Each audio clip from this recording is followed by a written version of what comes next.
Pasok! Oh, bakit? Good afternoon po, sir. Dito po ako para bigay po to, sir. Magre-resign na po kasi ako eh. Ano to? Resignation? Bakit? Kasi naman, sir, kailangan ko po ng mas mataas na sahod ngayon kasi madami pong bayarin sa bahay. So, sana po, maaprobahan niyo po. Huwag Pasensya naman na, ngayon, sir.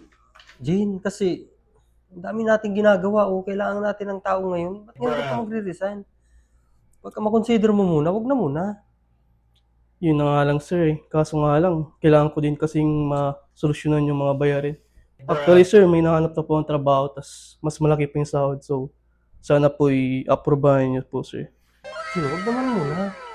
Ganito na lang, lalakarin ko yung sahod mo maging doble. Basta, wag ka muna nga alis. Iusap lang.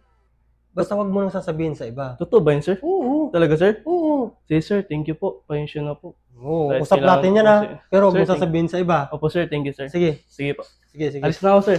Oh, ito no, resignation mo. Ano dun? Sige po. Thank you. Ay. Nice one. Uy, pre, dyan ka pala. Saan ka galing? Dyan sa office. Alam mo ba? Oo. Magre-resign na sana ako. Kaso, pinayagan ako ni sir na dublin sahod ko. Kaya mag-stay muna ako. Kaya, try mo. Baka, mali mo, ikaw din, di ba? Sige, sige. Nandiyan pa ba siya? Nandiyan pa siya. Eh, saan ka na ngayon? Una muna ako. Ano Sige, ba yan? sige. Okay. Bye. Okay.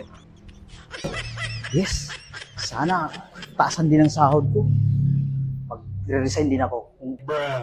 Sige. Pasok. Oh, Sir. hoy. Atin. Sir, may sadya po sana ako, sir eh. Ano yun? Sir, pwede bang mag-resign? Oh. Bakit? Bigla naman ata. Kasi sir, mababa ang sahod ko eh. Nakukulangan na ako sa panggastusin sa araw-araw. Pinag-isipan mo ba to? Oo, sir. Burado ka na. Ano ba yan? Sige na. Bukas na bukas, makakaalis ka na. Tanggalin mo yung mga gamit sa taas, ha? Eh, sir, bakit? Oo, ano, bakit? Sige na, umalis ka na. Matagal na din ako magtitimpi sa'yo. Sige na, alis na!